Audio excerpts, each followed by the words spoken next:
The summer of 1844 was already cruel by the time Captain Jack Hayes rode out of San Antonio on the first day of June.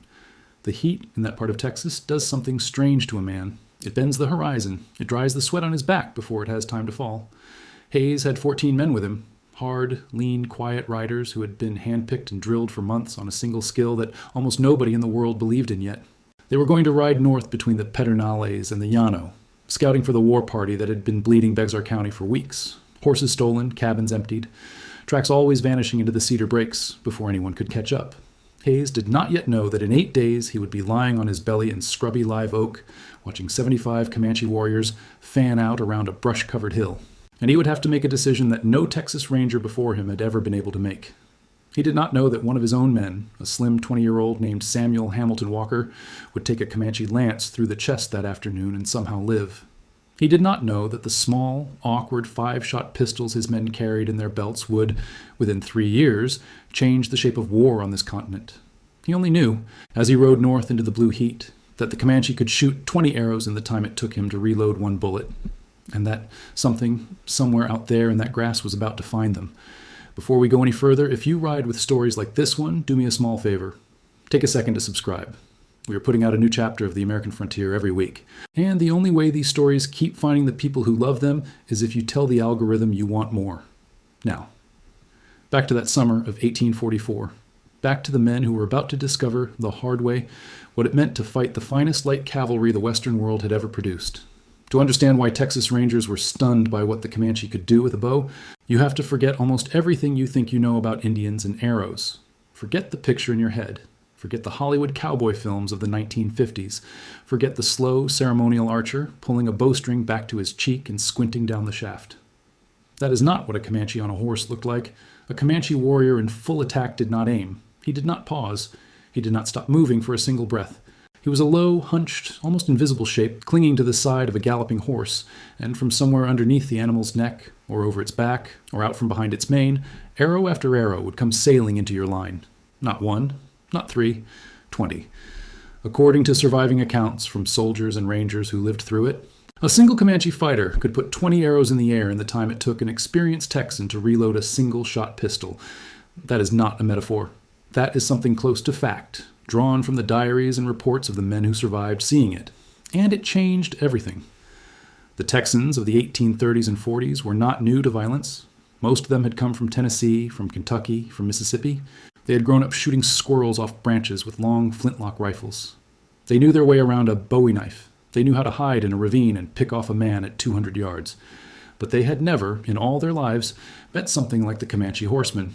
The trouble was not the bow. White men had seen bows before. The trouble was the horse, and the way the Comanche and the horse, in some way that almost defied physics, became one creature. A Comanche boy was placed on a horse before he could walk. By the time he was 4 or 5, the records of the period tell us he could ride at a full gallop while leaning down from the saddle and lifting an object off the ground. By the time he was 12, he could ride along the side of a moving horse, hooked on by a heel and a leather loop woven into the animal's mane, and shoot arrows from underneath the horse's neck while the animal ran flat out. He could do this on his weak side. He could do this on his strong side. He could do this in the dark. He could do this while another warrior, mounted on his own horse, rode beside him at the same speed, firing his own arrows. There is a moment in the writings of Captain Robert Carter, who fought Quanah Parker's forces a generation later, where he is trying to describe what he saw, and the words almost run out on him. He writes of an irregular line of swirling warriors, all rapidly moving in right and left-hand circles. He writes of them concentrating in the center, then falling back, then advancing, then breaking apart. He writes that this was most puzzling to veterans who had never witnessed such tactical maneuvers or such a flexible line of skirmishers. Read that sentence twice. He's not saying they were brave. He's not saying they were savage. He is a professional soldier, a graduate of West Point, and he is admitting, in writing, in his official report, that he does not understand what he is looking at. Now, before we go further, picture what this meant for a frontiersman riding alone across the Texas prairie in the year 1840. He has a flintlock rifle. He has, if he is rich, a single-shot pistol shoved into his belt. The pistol takes him about 20 seconds to reload. The rifle takes him longer. To reload either weapon, he has to dismount. He has to bite open a paper cartridge with his teeth. He has to pour powder. He has to ram a ball down the barrel with a wooden rod. He has to prime the pan. He has to cock the hammer. 20 seconds is the best case. 30 is more realistic. And the entire time he is doing this, his horse is standing still. he is standing still. And somewhere, 300 yards out, a Comanche warrior who has spotted him is already moving, not running, not yelling, just riding in a slow, almost lazy curve, watching, waiting. Because the Comanche knows the math. The math is in his favor. This was the secret nobody back east, in Washington, in Boston, in New York, wanted to admit. The technology of the United States Army in the 1830s was inferior, in this one specific kind of fight, to the technology of a culture that had learned to ride horses only 150 years earlier. Just sit with that for a second. The Comanche did not have horses before the year 1680. Not really. They had been a small, struggling band of mountain people, an offshoot of the eastern Shoshone, scratching out a living in the Great Basin somewhere up in what is now Wyoming. They were not feared. They were not rich. They were one of dozens of similar groups that nobody on the European side of the continent had ever heard of. Then came the Pueblo Revolt of 1680. The Spanish were driven out of New Mexico, and in the chaos that followed, horses scattered across the southern plains. Some of those horses, somehow, found their way into the hands of a small group of Shoshone wanderers heading south. Within 3 generations, those wanderers had become something else, something that had no real precedent in the history of the Americas. They had become the lords of the southern plains. They had pushed the Apache, who were themselves feared warriors, completely out of the territory we now call West Texas. They had stopped the northern expansion of New Spain in its tracks. They had built an empire of grass and horse in motion that stretched from Colorado all the way down into the Mexican state of Chihuahua. And they had done it almost entirely on the back of one weapon, the bow, used the way no European had ever seen a bow used. The Comanche bow was not a long bow. It was short, almost stubby by European standards, around 4 feet, sometimes less. Made from a single piece of bois d'arc when they could get it, a yellow-orange wood that was so springy and so tough that even white bow makers 100 years later would still call it the best wood they had ever worked with. Sometimes it was backed with sinew, the dried tendon of a buffalo, glued onto the back of the bow to give it more snap. The string was sinew too, twisted, oiled, durable. The arrows were short, often only 2.5 feet long, tipped with stone in the older days, then with iron once the Comanche began trading with the Spanish, then with whatever they could pull off the wagon of a dead settler. And here is the detail that almost everyone misses. The Comanche did not draw the bow back to his cheek, the way an English longbowman did at Agincourt. The Comanche drew the bow to his chest, to the breastbone. A short, tight, fast pull. He did not aim down the shaft. He did not close one eye. He looked at the target and he let the arrow go, and the arrow went where his eyes were looking, because he had been doing this since before he could remember. It was the difference between a man who has taken violin lessons for 20 years and a man who picked up a violin yesterday. Except the violin would kill you. And then there was the way he held the arrows. We know this from photographs taken late in the 19th century and from the descriptions of soldiers and ethnographers who watched it happen. A Comanche in a fight did not reach back to his quiver between shots. He held a small bundle of arrows, sometimes 3, sometimes 4, sometimes 5, in the same hand that gripped the bow. The hand that bent the wood was also the hand that fed the next shaft. He could knock, draw, and release in less than a second. There is footage from modern reenactors, men who have spent years trying to relearn this lost art, and even with all their practice, they admit, openly, that they cannot do what the Comanche did. They get close. They do not get there. One of them said, on camera, that the average Comanche warrior of 1844 would have outshot any of them every time with one hand tied behind his back. Because, for him, it was not a sport. It was something he had been doing for his whole life, and his father's whole life, and his grandfather's whole life. It was breathing. Now imagine, with that in your head, what it felt like to be one of the new Texas settlers in 1840. You have come down from Alabama with your wife and a wagon full of everything you own. You have built a small log cabin somewhere along the upper Brazos. You have planted corn. You have a few cows. You go to bed at night with your rifle propped against the door. And one night, you hear the dogs go quiet. That is the first sign. The dogs go quiet. And then a cousin who has come to live with you, a man who fought in the Creek Wars and thinks he knows what danger looks like, opens the door to take a look outside. He never gets to come back in. The records of the period are full of nights like this. Settlers who were never seen again. Cabins that were found burning at dawn by neighbors who had heard nothing because the wind was wrong. Survivors who could not, for the rest of their lives, speak about what they had seen. And almost always, in the dust around the cabin, the same prints. Unshod horses, many of them, riding away to the west. The Texas Rangers were created more or less to do something about this. Stephen Austin had organized small companies of mounted men as early as 1823 to chase raiders and protect the colonies. By 1835, with the revolution against Mexico looming, the Republic of Texas formalized them. Rangers were not soldiers in the European sense. They wore no uniform. They drew very little pay. They supplied their own horses, their own weapons, their own bedrolls. They were paid, when they were paid, in land or in promises of land. They were small. A company might be 20 men. They lived in the saddle for weeks at a time. They drank creek water. They ate what they could shoot. And for the first 9 years of their official existence, they could not, on their best day, beat a Comanche war party in open ground. You read that right. The most famous law enforcement organization in the American West, the men whose name would later become a kind of mythology, lost almost every fair fight they had with Comanche warriors in the 1830s. They could ambush, they could harass, they could chase down stragglers. But the moment a Comanche raiding party turned and committed to fighting them on horseback, the Rangers had to dismount, fire a single shot, and then watch as a wall of arrows came down around them while they tried to reload. There's a passage from the writings of an early Ranger, a man named John Salmon Ford, who would later be called Rip Ford, where he describes the feeling of being charged by a mounted Comanche force. He says that the air over your head sounds, briefly, like a flock of birds taking off. He says you do not see the arrow that hits you. You only feel it. He says that men around him went down without making a sound, and that the only noise on the prairie was the hooves and the breathing of the horses, because the Comanche did not yell when they fought. They had no need to. They were too busy working. Are you starting to understand the problem the Republic of Texas was facing? Because there is a moment, around 1840, where the Texan frontier was actually moving backward. Settlements that had been founded only 10 years earlier were being abandoned. The line of Anglo settlement was retreating east, toward the Trinity, toward the Brazos, away from the Comanche raiders who were now riding 300 and 400 miles into Texas at a time, hitting towns like Linville on the coast, and then turning around and riding home with thousands of stolen horses before any ranger company could get into the field. In August of 1840, Chief Buffalo Hump of the Pennateca Comanche led a war party that some accounts put at 1,000 riders. 1,000, they sacked Victoria, they burned Linville. They got all the way to the Gulf of Mexico, took everything they could carry, and started home with a stolen herd that stretched for miles across the prairie. 200 Texas Rangers caught up to them eventually at a place called Plum Creek. The fight was confused. Both sides claimed victory. The Rangers reported 80 Comanche dead. They could only find 12 bodies. The Comanche, who almost always carried their dead away, told a different story. What is certain is that Buffalo Hump made it home, with most of his men, with most of his horses, and the message to the Republic of Texas was clear. You cannot stop us. If you're still riding with this story, hit the like button.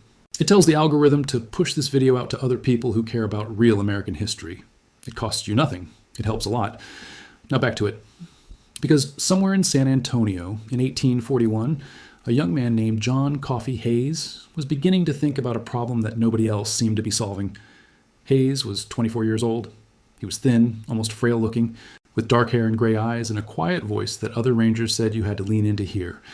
He had come to Texas from Tennessee, where his family had once been close to Andrew Jackson. He was not loud. He was not famous yet. But he had spent enough time on the frontier and lost enough friends to Comanche raids to understand something that the politicians in Austin had not yet understood. The Rangers were never going to win, ever, by fighting the Comanche the way white men were used to fighting. They had to learn to fight on horseback. They had to learn to shoot on the move. They had to give up the rifle as their primary weapon. And to do that, they were going to need a gun that did not yet really exist. 6 years earlier, in 1836, an inventor named Samuel Colt had filed a patent for something he called a revolving pistol. The idea was old, dating back to the 16th century in fits and starts. But Colt had finally figured out a mechanical way to make it cheap, reliable, and small enough to carry.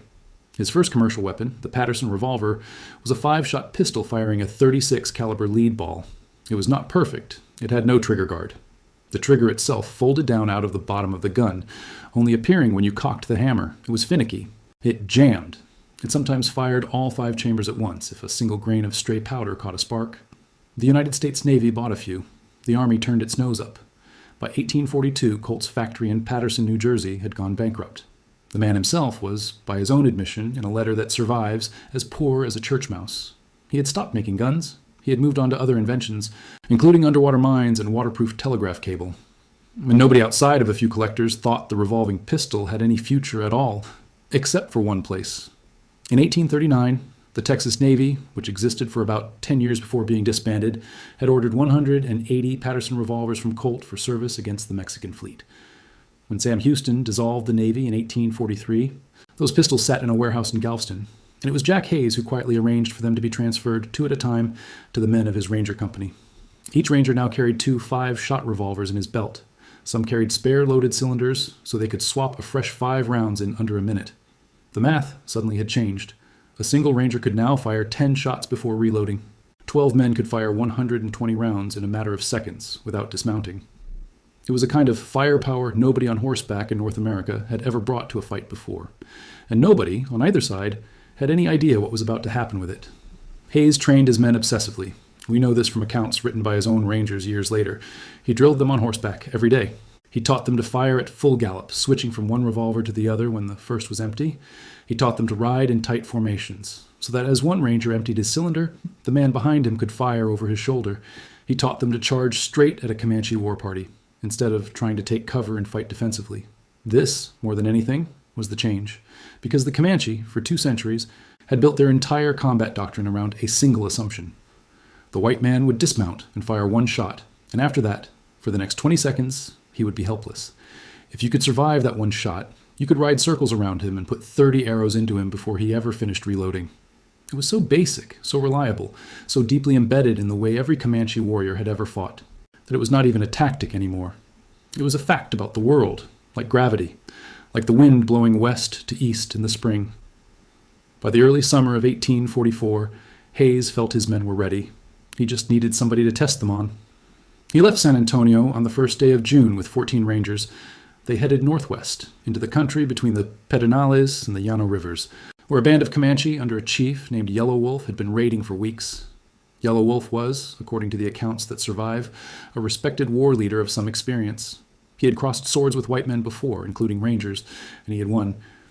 He knew how Texans fought. He had probably never seen a Colt revolver. He had certainly never seen 15 of them in the same place, in the hands of men who had been trained to use them at the gallop. For about a week, Hayes and his rangers rode quietly through the cedar country, looking for sign. They found tracks, they found old camps, but they found no warriors. By June 7th, they were tired. Their horses were tired. They had eaten through most of their hardtack. Hayes gave the order to turn back to San Antonio. The next day, around noon on June 8th, they made camp along a small creek about 50 miles up the Pinta Trail near the Guadalupe River. Some of the men dismounted to fell a bee tree to gather honey to take home.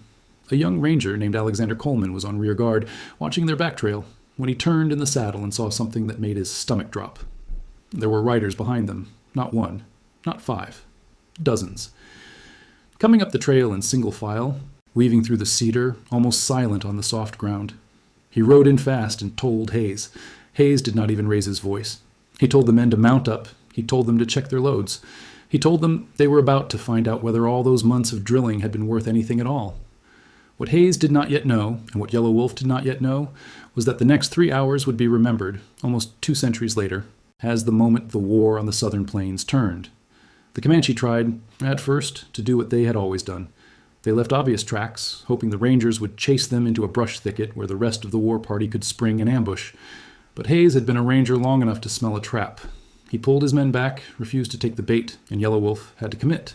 The whole war band, somewhere between 75 and 200 warriors, depending on which account you read, came out of the cedar and onto open ground. They formed up on a low hill covered in scrub oak and boulders. They began calling out in Spanish, taunting the rangers, daring them to charge straight up the slope into the rocks. It was a textbook Comanche move. Use the high ground, use the cover, force the white men to dismount, get 1 shot off, and then swarm them with arrows from above. Hayes did not charge straight up the hill. Instead, in a move that survivors would talk about for the rest of their lives, he wheeled his 15 men down into a deep ravine, out of sight, and rode them in a fast loop around the base of the hill. He came up on the back side of it, on the side Yellow Wolf had not been watching, and he hit the war party in the rear at full gallop, with both pistols out, firing on the move, reins in his teeth, powder smoke pouring off his men in a long gray streamer through the cedars. The first Comanche warriors who turned to face the new attack had time to knock perhaps 1 arrow before they were hit. The second wave had time to register in some way that something was very wrong. The men in front of them were not stopping to reload. The men in front of them were not dismounting. The men in front of them were riding directly into the fight, putting bullets into faces and chests at 10 yards, 15 yards, point blank, while their horses crashed through the brush. According to the later report that Hayes filed with the acting Secretary of War of the Republic of Texas, the fight lasted somewhere between 15 minutes and an hour. Other rangers wrote it up as longer. The hand-to-hand portion at the top of the hill was bad enough that one Comanche warrior managed to drive a lance straight through the chest of young Sam Walker. the same Walker who would later partner with Sam Colt to design the most powerful handgun in the world, and Walker, by all accounts, should have died on that hilltop. He did not. He was carried back to San Antonio in a wagon, slowly for 3 days, with a hole through him, and against all medical reasoning of the time, he survived. When the Comanche finally broke and ran, Hayes did something that no ranger company had ever done before. He chased them. For 3 more miles down the Pinta Trail, the Texans rode after the retreating war party, firing on the gallop, picking off stragglers. Yellow Wolf himself was killed somewhere in that running fight. Hayes's total losses, according to his own report, were 1 ranger dead, named Peter Foch, and 3 or 4 wounded. The Comanche left 23 dead on the field, with another 30 wounded, most of them seriously. Now I want you to stop for a second and think about what those numbers mean. 15 rangers, up to 200 Comanche. The math should have produced a slaughter. The kind of slaughter that had happened to white men dozens of times on the same prairie over the previous 20 years.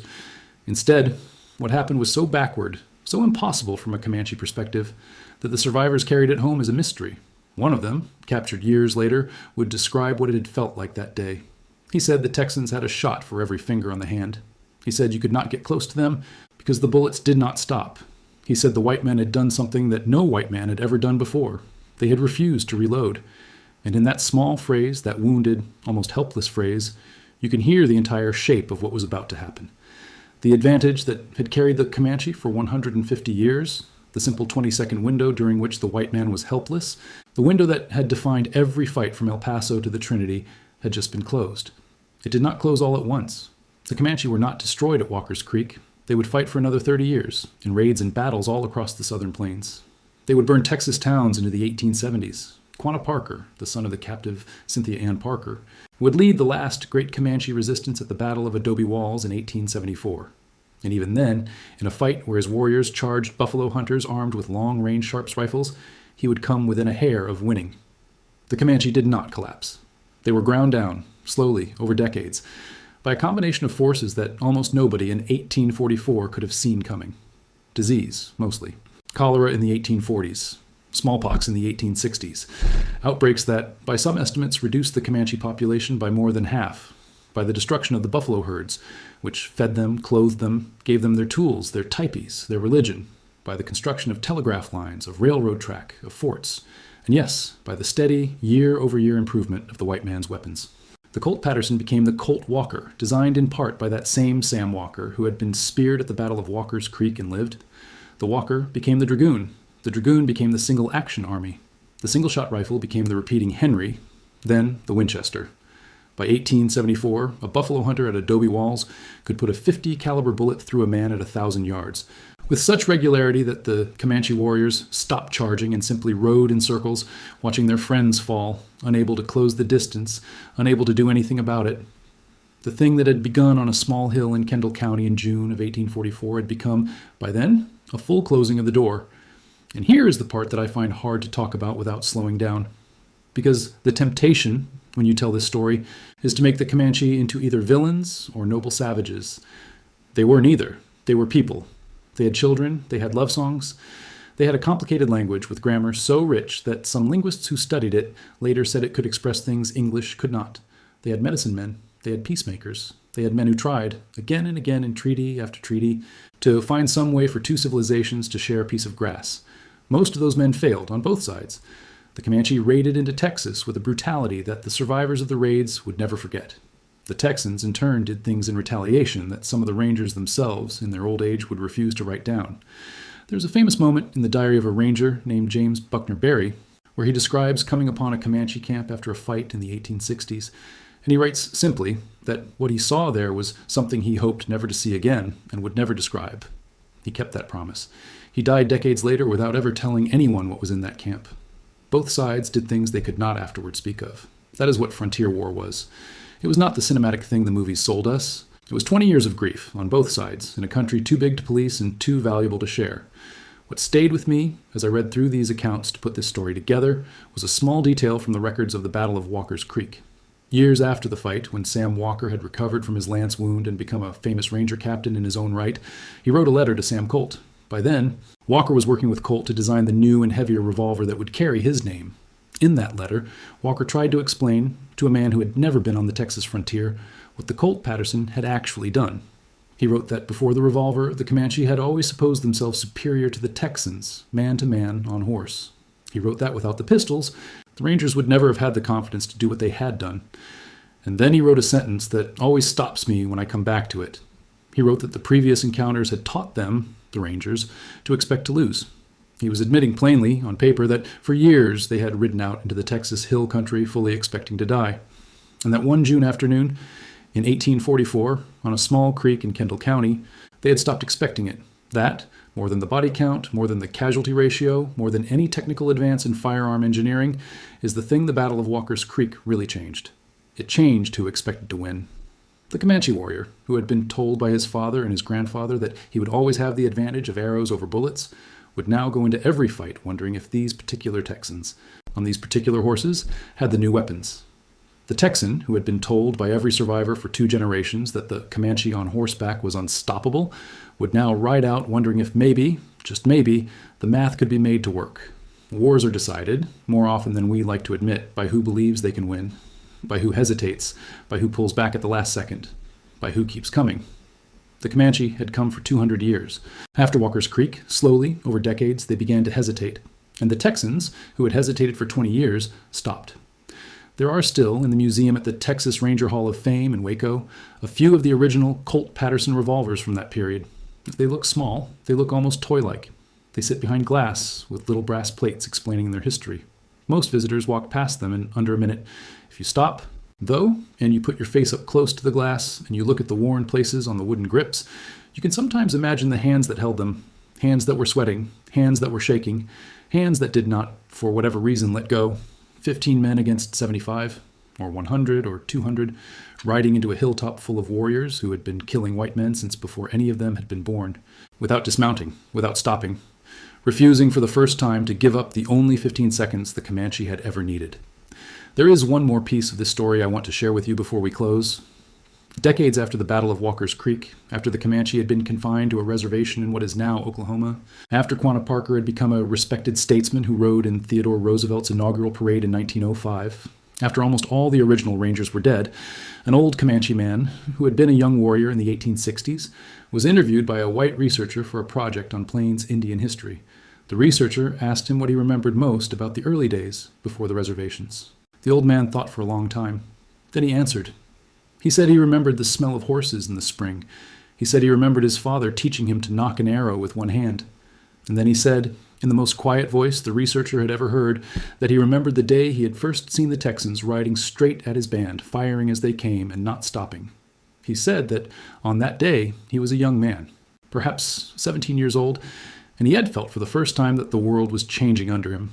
He said he understood, in that moment, that the old way was ending, that his children would not live the life he had lived, that the country he had grown up in, the country of grass and horse and sky, was going to belong to other people now.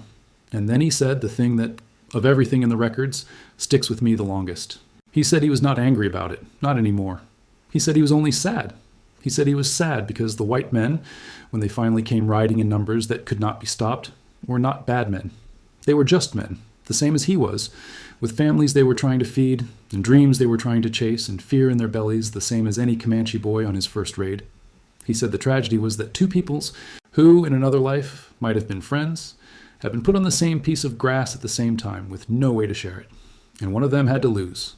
That is the story, more or less, of why the Texas Rangers were stunned by what the Comanche could do with a bow, and of what came after the stunning. It is a story about technology, yes, about the Colt Paterson, about the 20 arrows and the time it took to reload one bullet. But under all of that, it is a story about 2 ways of life that ran into each other on the high plains of Texas and tried for half a century to find some way to coexist, and could not. The Comanche were not destroyed because they were inferior. They were not destroyed because they were less brave. They lost by inches over decades because the world they had built, the world of horse and bow and motion across endless grass, was the wrong world for the century that was coming. And the men who beat them, the Hayes and the Walkers and the Fords, knew it even at the time. There is a line in Hayes's own writing, late in his life, when he was an old man living in California, where he says that the Comanche were the finest light cavalry he had ever heard tell of, and that he counted himself lucky to have survived them. He did not say lucky to have beaten them. He said lucky to have survived them. There is a difference. And in that difference is most of what is honest about this whole long, hard story. If you made it all the way to the end of this video with me, thank you. Truly. These stories are not short, and they are not always easy. And the only reason I can keep telling them is that there are people out there, like you, who still want to hear about the men and women who walked this land before the highways went in. If this one moved you, drop a comment below and tell me which part stayed with you. Tell me about the family member who first told you about the Old West. Tell me what you would like to hear next. I read every comment.